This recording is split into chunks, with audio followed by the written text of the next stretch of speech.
오늘 말씀은 마가 요한의 다락방에 모인 120명의 이야기입니다. 지난주일 성령 강림 주일 예배를 드리면서 사랑하는 성도님들과 함께 마가 요한의 다락방을 여행하고 싶었습니다. 손을 잡고 여행을 하면서 이런 대화를 하면서 말입니다. 언제인가 다락방에 다녀오신 일은 있으세요? 이렇게. 언제인가 다락방 경험은 있으신가요? 이렇게. 언제인가 다락방 맛을 보신 적은 있느냐고 말입니다. 마가 요한의 다락방은 우리 예수님께서 처음 성만찬을 베푸신 곳이었고, 제자들의 발을 한 제자 한 제자 씻어주심 가운데 죄 용서의 원리를 알려주시던 곳이었습니다. 마가 요한의 다락방은 교회의 탄생지이며 성령의 진원지이고 전도와 선교의 출발지가 되었고, 놀랍게 이 다락방에서 율법이 복음으로, 회당이 교회로, 안식일이 주일로 옷을 갈아입었습니다. 기독교 역사의 초석이 되었던 이 다락방에 120명이 모여 있는 것입니다.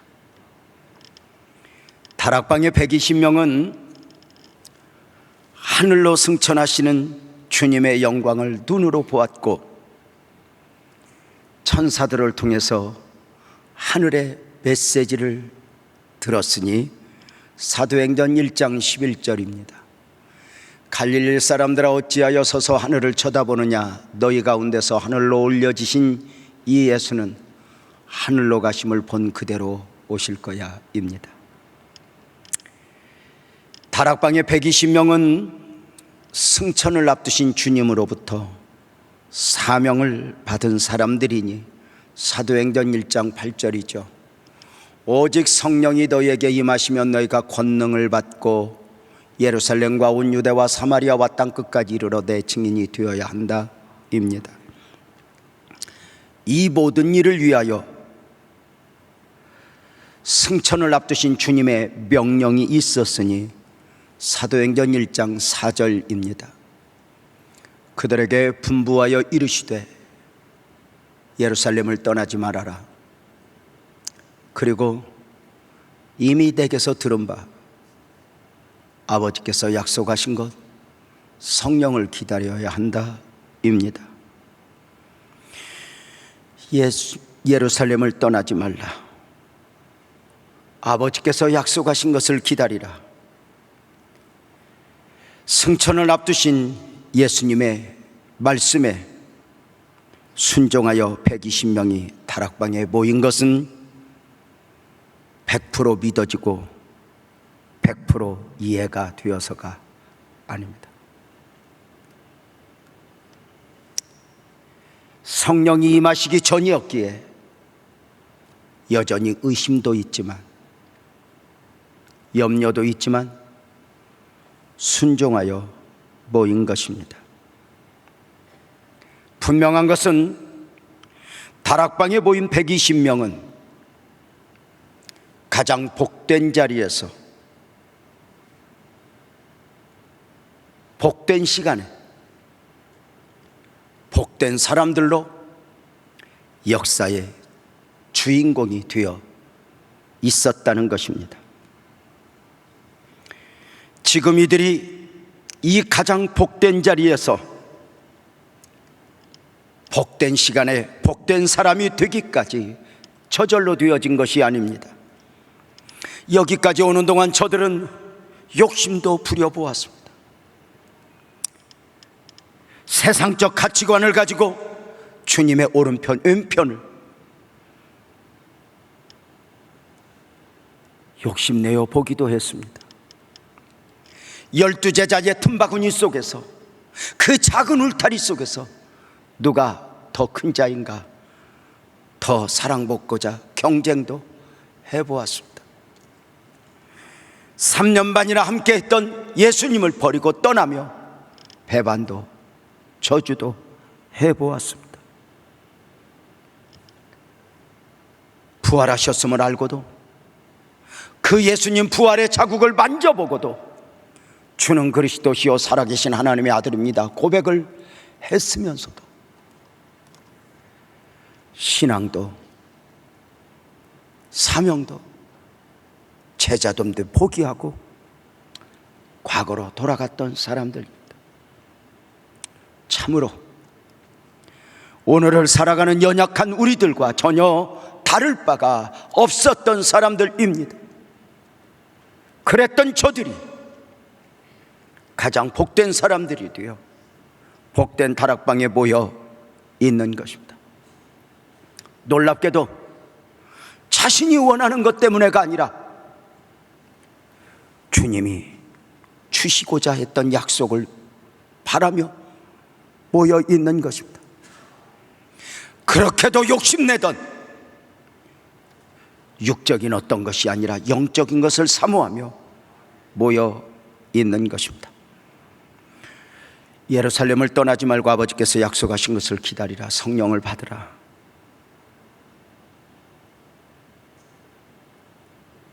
저들이 그 말씀 앞에 순종하여 모여 있으니 마귀는 언제나 성도들로 하여금 믿지 못하게 하는 것이 아니라, 은혜 받지 못하게 하는 것이 아니라 순종하지 못하게 합니다. 믿음은 있지만, 은혜는 있지만 순종하지 못하도록 말입니다. 복된 그리스도인이 되게 하는 절대 원리는 순종입니다. 성경 속으로 들어가 보면 모든 기적과 축복의 원리는 99% 순종입니다. 항아리에 물을 채워라, 떠서 갖다 줘라, 여리고를 돌아라, 요단강에서 몸을 7번 씻으라. 말도 안 되는 하나님의 요구 앞에 아멘으로 순종한 사람들이 그 하나님을 경험했던 것입니다. 다락방에 모여있는 120명은 하나같이 시험을 이겨낸 사람들입니다. 아시는 바대로 부활하신 주님의 명령을 받고 사명을 받은 사람들은 이들 120명 이외에도 많이 있었습니다. 감람산에서 주님의 승천을 눈으로 보고 약속을 받은 사람들은 500여 명이었습니다. 그런데 지금 다락방에 모여 있는 사람들은 120명입니다. 주님의 약속을 받고 사명을 받고 승천의 신비를 본 500명 중에 380명은 다락방에 없습니다. 우리가 아는 바 은혜를 받았다 해서, 말씀을 배웠다 해서, 깨달았다 해서 모두가 은혜의 자리에 있는 것은 아닙니다. 처음 주님의 약속을 받고 하늘 승천의 신비를 볼 때만 해도 500여 명은 이게 무슨 일인가 흥분하여 아멘 했을 것입니다. 금방이라도 주님 말씀에 순종하여 그 하늘의 것을 받기 위하여 다락방으로 갈 것 같았습니다. 웬일입니까? 그런데 120명 이외에 380명이 다락방에 없습니다. 감람산에서 다락방까지의 거리는 성경의 안식일에 가기 알맞은 거리로 표현되었으니 약 1km입니다. 좀 더 정확하게 표현하면 980m 정도 됩니다. 놀라운 것은 아멘 했고 은혜 받았고 흥분했는데 단 1km를 걸어오는 동안 380명은 제 갈 길로 가버리고 말았습니다. 복된 다락방과 전혀 상관없는 사람들이 되어 버린 것입니다. 안타깝게도 저들 380명은 밀려오는 환경의 옷을 입고 다가오는 그 시험을 이겨내지 못했습니다. 다락방의 초청 앞에 어느 순간 장가도 가야 하고 소도 사야 하고 밭도 베야 하고 집안일도 해야 했습니다. 은혜가 없어서도 은혜를 몰라서도 아니었습니다. 이들 380명은 어쩌면 마음은 원이로 돼 육신이 약하도다 하며 자기 갈 길로 갔을 것입니다. 이들 중에는 어쩌면 가서 문단속하고 올게, 그리고 가서 발목이 잡혀 그만 복된 자리에 오지 못하는 분들도 있었을 것입니다. 다시 말씀을 드리면 은혜를 입고 은혜를 받았다 하여 모두가 복된 자리에 있어지는 것은 아닙니다. 왜입니까? 이 안에는 보이지 않는 가운데 처절한 영적 씨름이 담겨 있기 때문입니다. 380명은 자기 생각, 자기 판단에 의해 자기 갈 길로 간 것 같지만 그렇지 않습니다. 마귀가 가룟 유다 마음에 예수 팔려는 생각을 넣었던 것처럼 1km 걸어오는 동안 사탄은 아마 저들에게 여러 생각을 넣어 마음을 복잡하게 했을 것입니다. 이렇게 나는 열흘 동안 그렇게 기도할 만큼 한가하지 않아. 열흘 동안 매여서 기도할 만큼 나는 믿음이 없어. 나는 그렇게 영적인 것을 사모할 만큼 여유가 없어. 그리고 알잖아, 스스로 나는 그렇게 영적인 사람이 아니야. 온갖 생각 앞에 마귀는 이들을 그 복된 자리에서 이탈하게 했을 것입니다. 은혜는 받았지만, 하늘 영광은 보았지만,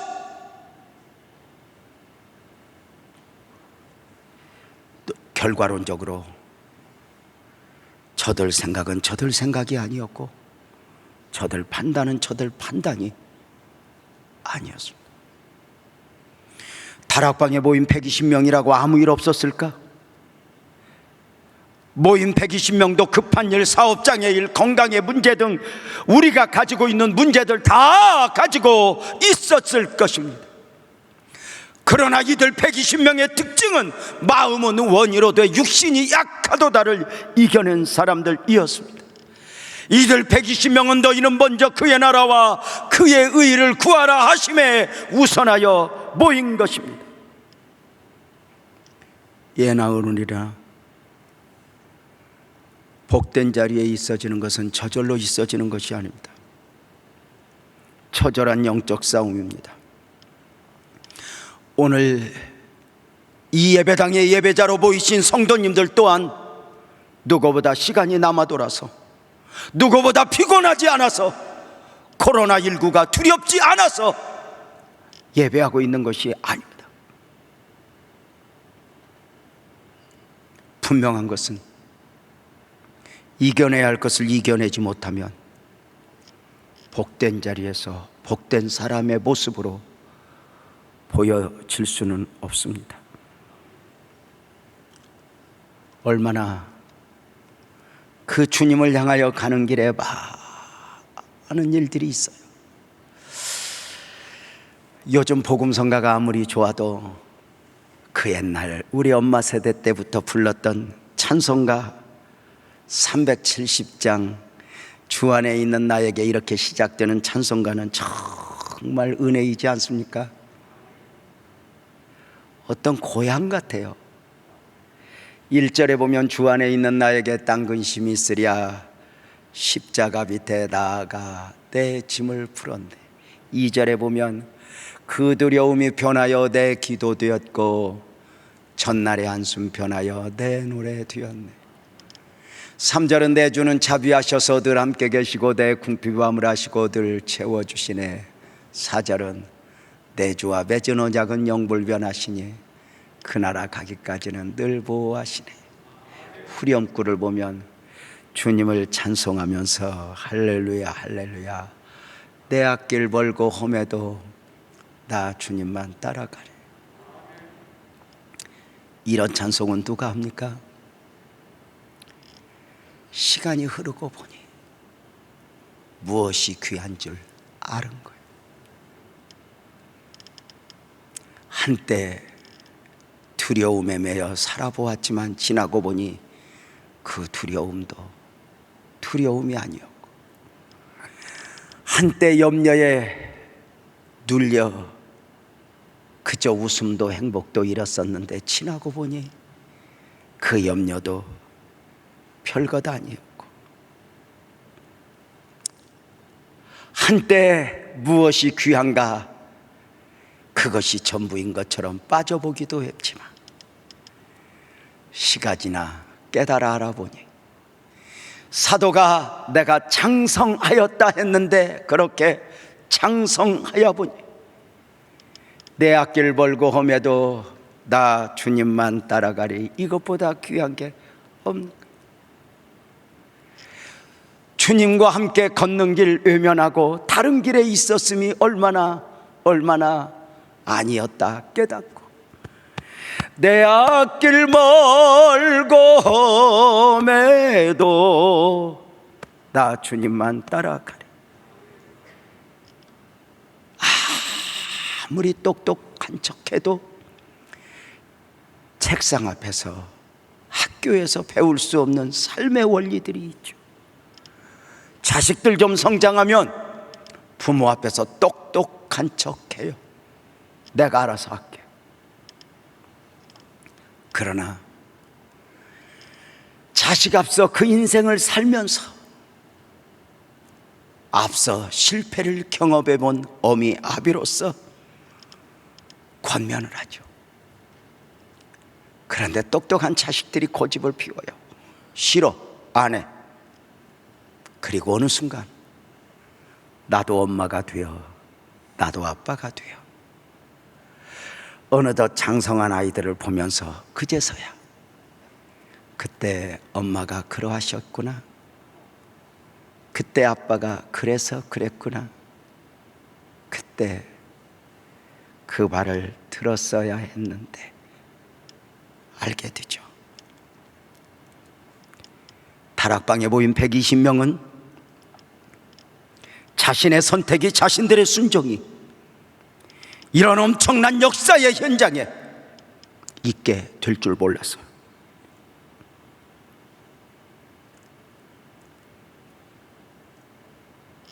율법이 복음으로, 회당이 교회로, 안식일이 주일로 옷을 갈아입는 이 역사의 현장에서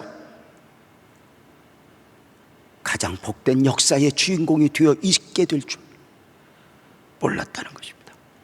당신은 겨우 시험을 이기고 아멘 했는데, 두렵지만 모였는데 그 복된 자리에서 복된 사람이 되어 있는 것입니다. 다른 사람보다 믿음이 좋아서도 아니었습니다. 그도 누군가처럼 타협했다면 그 복된 자리에서 이탈하여 자기 갈 길로 가고 말았을 것입니다. 놀랍게도 성령님은 이들 120명을 주목하셨습니다. 분주함과 시험을 이기지 못하여 떠나간 380명은 성경에서 말하지 않습니다. 기독교 진리 안에는 숫자도 여론도 누가 무엇이라 말하는 것도 중요하지 않습니다. 복된 다락방에 모인 120명에 대하여 사도행전 1장 15절은 무엇이라 표현하고 있습니까? 모인 무리의 수가 약 120명이나 되더라. 만약에 제가 사도행경을 쓰는 자였다면 이렇게 표현했을 것 같아요. 모인 무리의 수가 120명밖에 안 되더라, 이렇게 말입니다. 놀랍게도 성경은 120명밖에가 아니라 120명이나 모였다, 이렇게 말하고 있습니다.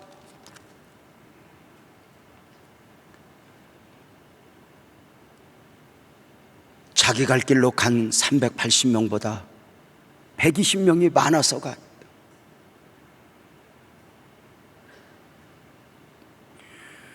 이 120명이 너무도 소중한 것입니다. 숫자가 많아서가 아니라 그 한 사람 한 사람 말입니다. 우리는 숫자 개념에 배어 있습니다.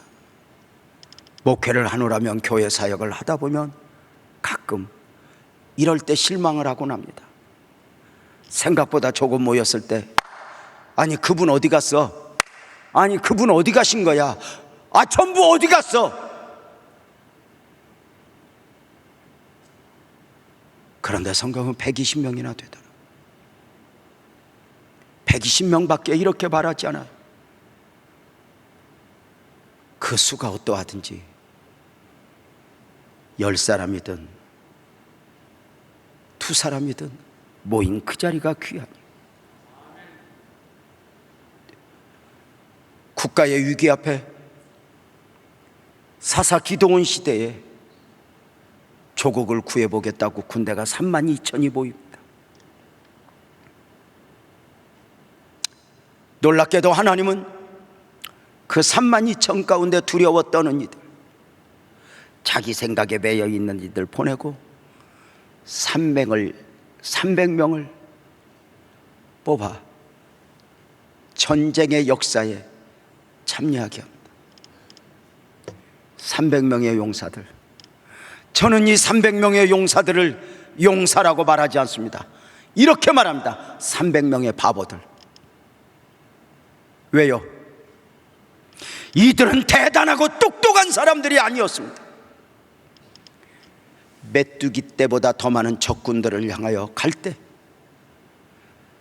전쟁 준비를 시키는데 하나님은 창칼을, 전략을 주신 것이 아니었습니다. 항아리를 준비해라, 나팔을 준비해라, 횃불을 준비해라. 어쩌면 전쟁과는 전혀 상관없는 것들을 준비하라 하심인데, 이 300명의 바보들은 그저 아무 소리 않고 항아리 준비하고 횃불 준비하고 나팔을 준비합니다. 조금만 똑똑한 사람 같았으면 항아리 준비해라 그러면, 하나님 김장철이 아닙니다. 이 전쟁 중에 항아리가 웬 말입니까?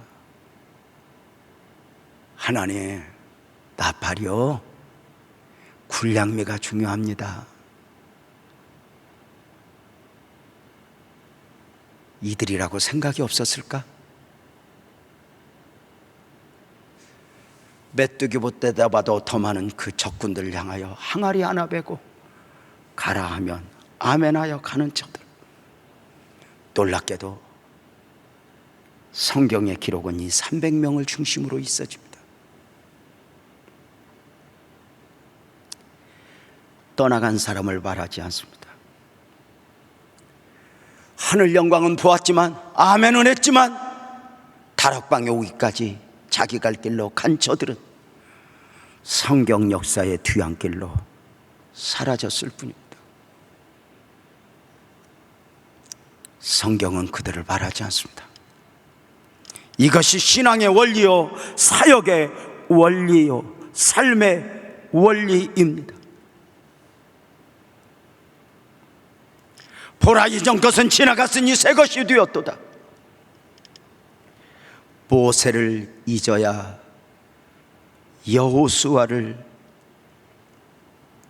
통해서 있어지는 은혜를 누릴 수 있습니다. 모세가 대단하다 하여 모세에 매여 있으면 여호수아의 축복을 누릴 수 없는 것입니다. 마귀는 사람으로 하여금 과거에 그리고 사람에게 배이게 합니다. 출애굽한 이스라엘 백성들 가나안의 축복을 안고 광야 생활을 할 때에 가룟 유다의 마음에 예습하려는 생각을 넣었던 마귀는 광야 이스라엘 백성들로 하여금 애굽의 미련에, 애굽의 환상에 젖게 합니다. 우리가 애굽에 있을 때는 사실 저들이 말하는 애굽은 머리를 흔들 정도로 싫어해야 합니다. 430년간 노예 생활을 시켰던 사람들입니다. 애굽을 말하면 생각도 하기 싫을 만큼 머리를 흔들어야 합니다. 그런데 마귀가 착각하게 합니다. 그곳에서 먹던 음식, 그곳에서 즐기던 것, 그 애굽에 매이는 순간 오늘의 만나가 이까짓 것이 되어버립니다. 이까짓 것. 그 만나가 아니면 단 하루도 살아갈 수 없었던 사람이 그 만나 앞에서 이까짓 것 합니다. 코로나19가 지속되어 예배다운 예배로 온전히 회복을 보지 못하는 가운데 그저 목사들로서의 염려는 그렇게 은혜 아니면 못 살던 그 성도들이 어느 순간에 은혜 아니어도 사는 법에 익혀 혹시 은혜 앞에서 이까짓 것 하지는 않을까 염려죠. 떠나간 380명은 말하지 않아요. (120명이) 너무 귀한 거예요. 목회를 하면서 배운 원리죠. 목회를 하다 보면 생명 공동체이기에 내 목숨보다 더 소중한 딸이지만 시집을 보내야 하고, 내 목숨보다 소중한 아들이지만 또 부모같이 삶의 둥지를 이렇게 트는 모습을 봐야만 합니다. 교회가 생명 공동체이기도 하고 누군가가 오기도 하고 누군가가 여러 사정에 따라 떠나기도 합니다. 목회하면서 배운 원리 하나. 어떤 성도가 물어요. 목사님, 제가 목사님이 좋은 이유가 무엇인 줄 아세요? 목사님은요, 전에 교회가 어떤 교회인가, 왜 오게 되었는가 묻지 않아서 고마워요. 또 이렇게 말하는 분도 있어요. 목사님은 무슨 일로든지 이렇게 떠나간 성도에 대해서는 강대상에서 말하지 않고 사석에서도 말하지 않는 것을 제가 보았습니다라고 말해요. 믿음이 좋아서? 착해서? 아니요. 지금 남아있는 성도를 목숨을 걸고 지켜내야 하니까. 그들이 귀하니까.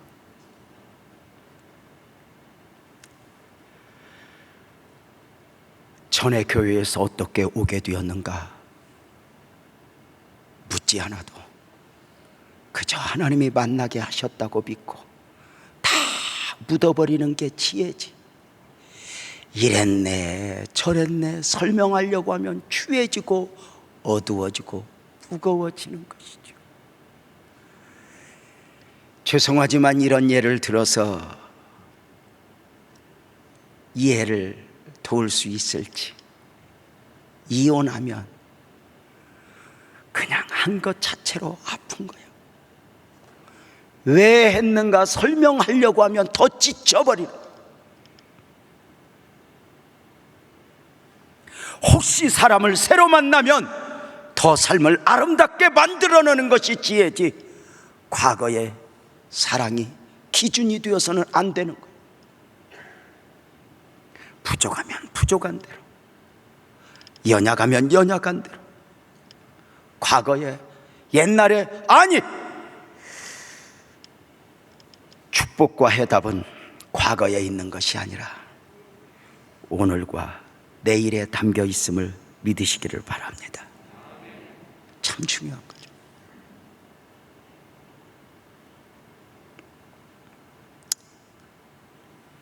성령의 임재를 사모하는 사람들 120명. 저들은 다락방에 모여서 무엇을 했습니까? 사도행전 1장 14절에 보면 이렇게 말합니다. 여자들과 예수의 어머니 마리아와 예수의 아우들과 더불어 마음을 같이하여 오로지 기도에 힘썼다고. 놀랍게도 저들 120명은 마가 요한의 다락방을 기도의 다락방이 되게 했습니다.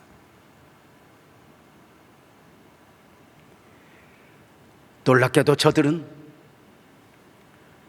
부르짖어 기도하는 가운데 약속하신 성령의 임재를 사모하여 몸부림을 쳤습니다. 그냥 모여 앉아서 어떻게 되겠지 잡담이나 하며 기다린 성령의 역사가 아니었습니다.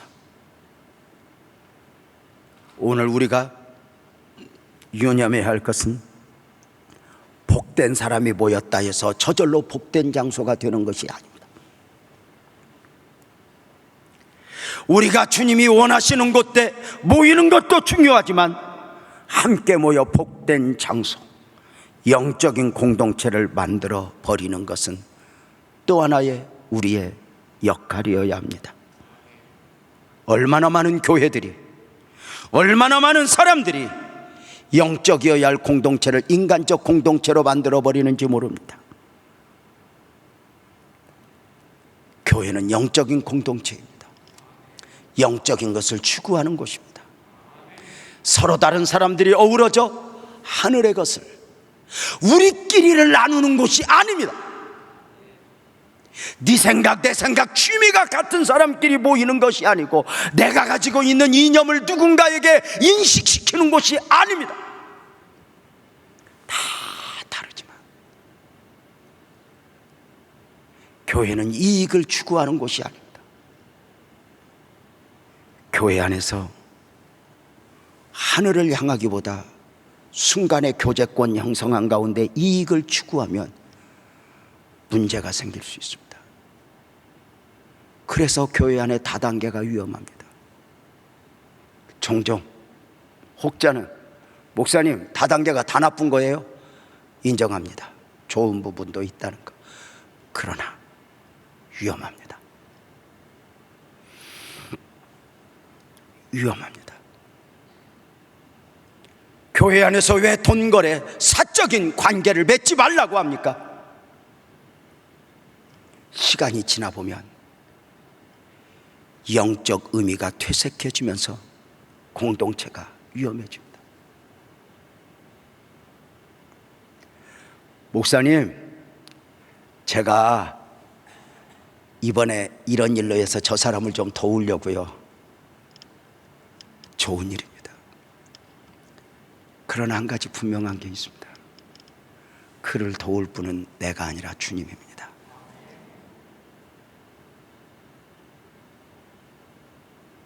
오늘도 예배드리러 예배 준비실에서 이렇게 다 오는데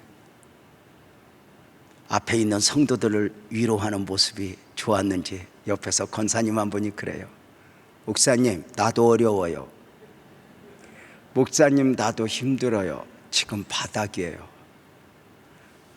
그 예배 준비실에 여기까지 오는데 10m도 안 되거든요. 그 가운데 별 생각이 다 나더라고요. 주님 나 100억만 주세요. 저 권사님한테 좀 나눠주게요. 여러분 아세요? 주님은 다 하실 수 있는데 하신 일보다 안 하신 일이 많아요.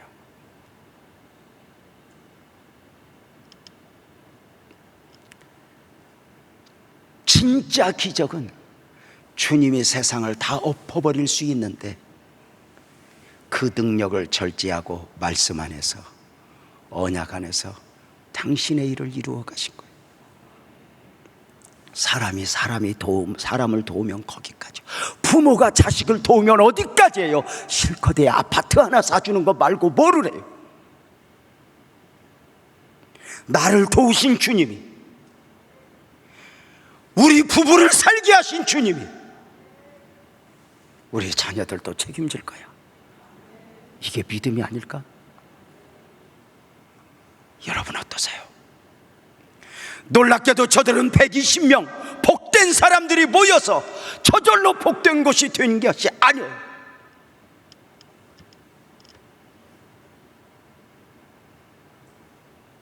교회가 리더들이 마음을 모두어야 할 부분들이죠.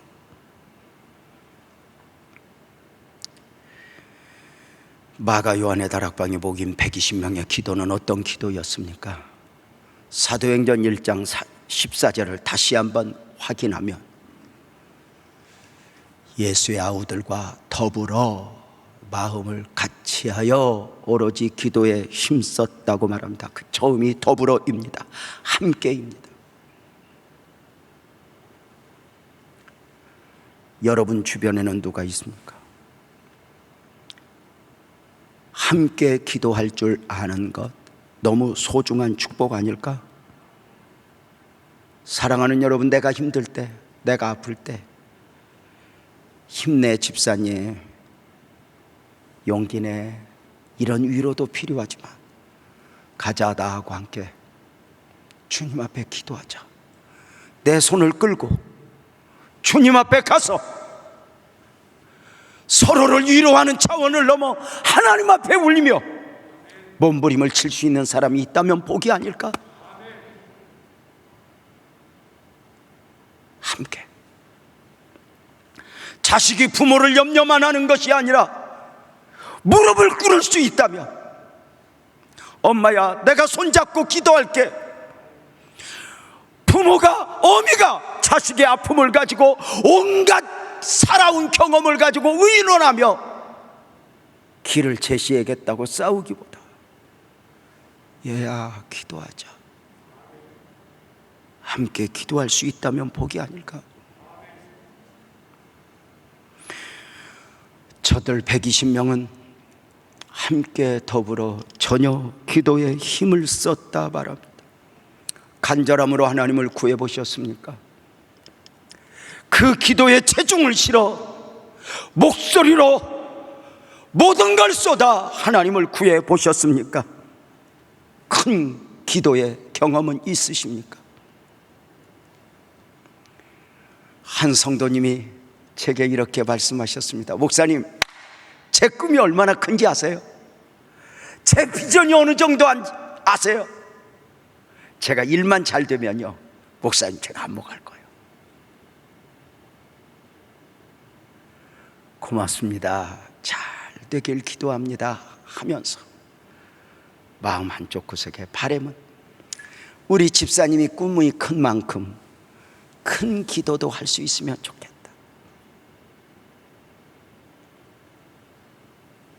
꿈이 큰데 큰 기도를 하지 못하면 꿈이 꿈으로 날아가 버릴 수가 있어요.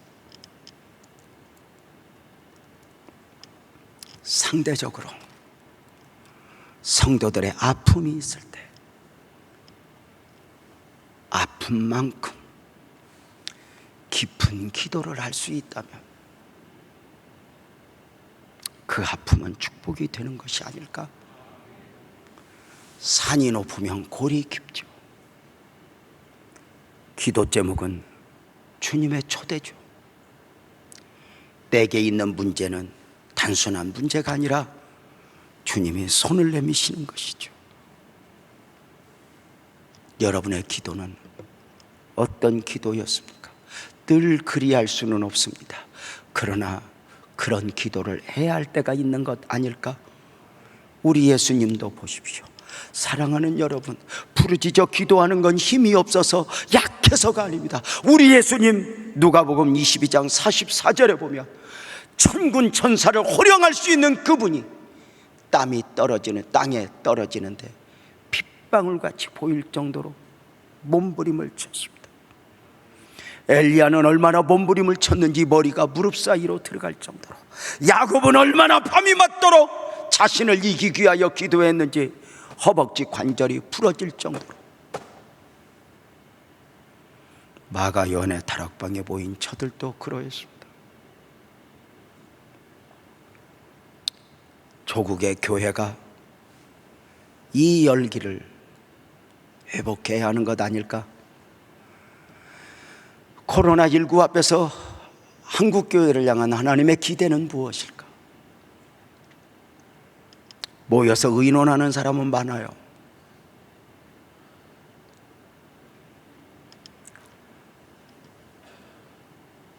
코로나19 후에 대책을 어떻게 세울 것인가? 연락이 왔어요. 유재명 목사님, 코로나19 이후의 방향을 위해서 세미나를 할 건데 유재명 목사님이 한 타임 맡아주면 좋겠어. 그래서 내 코가 석자요. 모르겠어. 그래서 주님 앞에 우는 것 말고는 못하겠어. 다만 한 가지, 방법은 모르지만 우리가 믿는 건 크게 하면 합시다. 우리 주님이 길이요 진리요 생명, 그분 안에 길이 있고 그분 안에 해답이 있으니 이 풍랑이 연하여서 더 빨리 갑니다. 힘들수록 주님에게 가는 거예요. 저들은 마음을 같이 했대. 원어에 보니까 호모 듀마도노로 되어 있네. 이건 그냥 마음을 같이 한 것이 아니야. 하나님이 원하시는 마음으로 모두가 하나 되어 하나님을 향해서. 또 하나, 저들의 기도는 인내하는 기도였어요. 열흘 동안 힘써 기도했다면 열흘 동안 저들에게 아무 일도 없었을까? 그저 상상할진데 그저 아무 준비 없이 감남산에서 다락방으로 와서 머리를 조아렸을진데 준비도 하지 못했을 텐데 일은 없었을까? 약속은 없었을까? 분명한 것은 저들은 그 모든 것을 이겨내야 했다. 마귀의 계략은 언제나 내일을 알아죠. 다음에 그렇게 말해요. 그러나 성경은 아니래요. 하나님의 시간표는 오늘이고 지금이래요. 나중에 큰 것이 아니라 지금 작은 것, 할 수 있는 것, 시간도 나중에가 아니라 지금, 내 모습 이대로, 내 모습 이대로 그렇게 가야 하는 것 아닐까? 헌금도 모아서 나중에 한꺼번에 많이 하려고 그러면 시동생이 같았습니다. 과부 엽전 투님, 그저 부끄러워서 이렇게 감춰서. 목사님들이 모이면 예배를 드려요. 제가 어느 날부터 이제 정했어요. 우리 교회에서 하는 헌금도 귀하지만 그렇게 목사님들 모여서 예배하는 예배 헌금도 귀하게 하자 해서, 죄송해요, 이제 5만 원씩을 해요. 이제 5만 원짜리가 있으니까 제일 큰 거 하고 싶어서. 어느 날부터인가 헌금 바구니 들고 있는 목사님 앞에다가 이렇게 보라고 들고 있더라고. 헌금이면 목사님 내가 이거 내는 거야? 뭐. 하나님이 너 뭐하니? 그래요. 그래, 과부 엽전 두 입은 감추어서 내고 너는 그렇게 자랑하듯.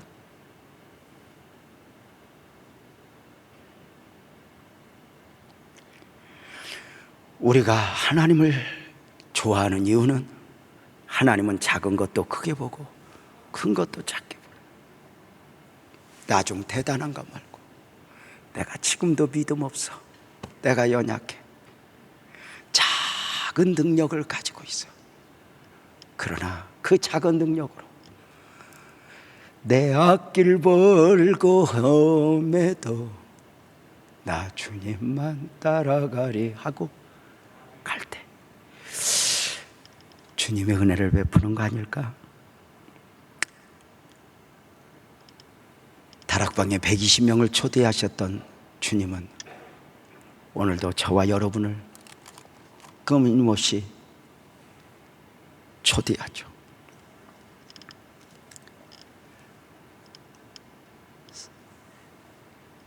영적인 것을 미루었던 380명, 저들은 갈 수밖에 없었던 대로 바쁜 일들 해결했을 거예요. 뭔가 복잡한 일들을 해결은 했을 거예요. 그리고 다락방에 오고자 했지만 올 수 없었어요. 저들은 나중에 땅을 쳤을 거예요. 그때 아멘 했어야 돼. 그때 순종, 그때 그 다락방에 있어야 했는데. 그러나 영적인 후회는 때로는 너무 늦죠. 혹시 에서의 후회를 하세요? 영적인 것을 가볍게 알았던 에서의 후회, 장자의 병분, 장자의 축복, 그까짓 거 너 가져. 그리고 동생에게 넘겼던 그가 어떻게 후회하죠? 히브리서 12장 16절 17절에 보면은 너희가 아는 바와 같이 에서가 그 후에 축복을 이어받으려고 눈물을 흘리며 구하되, 이 축복이 어떤 축복이죠? 육적인 게 아니에요. 영적인 축복이에요. 회개할 기회를 얻지 못했다. 그 후회가 언제인지는 몰라요. 그러나 분명한 건 어느 순간에 내가 가볍게 알았던 것이, 그것이 얼마나 귀한 줄 알았던 것. 에서는 육적인 것, 그것이 귀하게 여겨 영적인 것을 그까짓 것 했는데, 빼앗겨서는 안 될 것을, 빼앗긴 것을 너무 늦게 알았던 거죠. 500명 모두는 하늘의 신비를 봤어요. 380명은 아멘 했지만, 은혜는 있었지만 마음은 원이로도 육신이 약하도다 하며 자기 갈 길로 갔어. 120명 별일이 다 있었지만 나는 누구여야 하는가?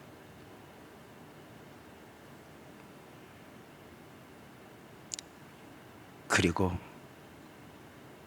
복된 자리에 왔는데 그만 그곳이 기독교 역사에서 가장 중요한 역사의 현장이 되어 있고, 나중에 보니 그 역사의 현장에서 한 사람 한 사람 주인공이 되어 있었다는 사실을 또 한번 확인하면서, 단 1km입니다. 한 사람이 넘어지면 많은 시간을 가지고 많은 과정을 거쳐서 어느 한순간. 그래서 우리는 수없이 다짐하고 수없이 결단하고 수없이 하나님을 향하면서 나는 누구여야 하는가 목마름으로 주님의 도움을 구하는 것입니다. 오늘 사랑하는 성도님들, 이제 설교 마칩니다. 오늘 말씀이 여러분에게는 어떤 의미였습니까? 무엇을 여러분 안에 담아 주었습니까? 여러분과 함께 이제 찬송하면서 결단하는 시간도 한번 가지면서 오늘 예배를 마치고 싶은데요, 우리 찬송합시다. 우리 모두 자리에서 일어나서 지금은 엘리야 때처럼 찬송합니다.